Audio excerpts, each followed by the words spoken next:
আসসালামু আলাইকুম দর্শক, আশা করি আপনারা সবাই ভালো আছেন। সবাইকে জানাই পবিত্র মাহে রমজানের শুভেচ্ছা। এই রমজানের উসিলায় আল্লাহ যেন সবাইকে মাফ করে দেয়। সবাই আমার জন্য দোয়া করবেন, আমি জানি রোজার হক ঠিকঠাক মতো আদায় করতে পারি। আমি আজকে যে কথা কবে নিকে আইছি, যার রোজা থেকে সময় কাটে না, দিনই কাটে না, তারা আমার কাছে চলে আসেন। কোন দিন পার হবো আপনি টেরও পাবেন না। সময় কাটানোর মহা ওষুধ হলো কাম কাজের উপর ব্যস্ত থাকা। আমার কাম কাজের অভাব নাই, একটার পর একটা আছে। আমি সারা জীবন কাজ কাম করে খাবার চাই, বসে থাকলে ঘুম ধরে। 1.5 বিঘের মতো শেষমেশ টমেটো লাগাইছি, সেই ক্ষেত একবারে শুকায় গেছে গা। তো সেই ক্ষেতে দিমু পানি। এদিকে মিশিং এর গেলেন ফিতা হয়ে গেছে গা ঢিলা, তাই গেলেন ফিতা নাগায় নিলাম।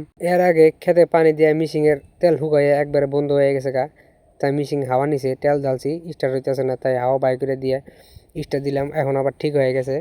এর আগে খেতে পানি দেওয়ার সময় দুই ভাইস্তা এসে মিশিং এ গাও দিছে, গাও দিয়ে পাইপটা চারা দিয়ে ভেঙে লাইছে।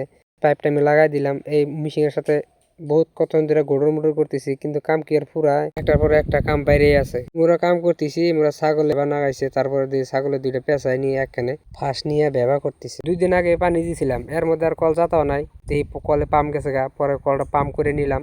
কল পাম্প করে হেরা মিশিং স্টার্ট দিয়ে চেক করলাম যে পানি একবারে উঠে না, ডিস্টার্ব করে, তা পানি একবারে উঠে গেছে। পাইপ লাগাই না স্টার্ট দিমু, পানি যাবো একবার খেতে, তো পাইপ লাগাই স্টার্ট দিয়ে দিলাম, পানি যাবো খেতে। এখন আমি খেতে যাবো গা পানি দেওয়ার জন্য।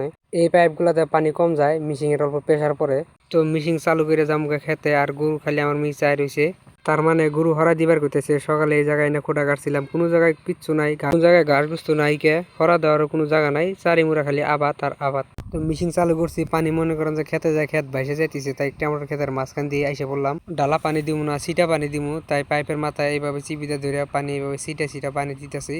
এইভাবে পানি দিলে মানে সময় কম লাগবো, তেল কম যাব, তেল কম গেলে পয়সা কম যাব, পয়সা কম কম খরচ করলে তাহলে হে বড় লোক হওয়া যাবো। বড় লোক হওয়ার ধান্দা সবারই আছে, আমার না থাকলে কি আর হয়। আমি একদিন বড় লোক মুই, বেশি বড় লোক হওয়ার ধান্দা নাই, আল্লাহ জানি কোন রকম ভাবে চলায়। মাটি একবারে শুকায় গেছে, পানি যে কিভাবে খাইবো আল্লাহই জানে। তো পানি দেওয়া শেষ। রোজার দিন ফট করে বাড়ি মিহি ঘাটা ধরছি, বাবা গেছিল বাজারে, আইসা পড়ছে, আইসা আমার বগুলা আইছিল গেল গা। সবাই ভালো থাকবেন, আমার জন্য অল্প করে দোয়া করবেন। আসসালামু আলাইকুম।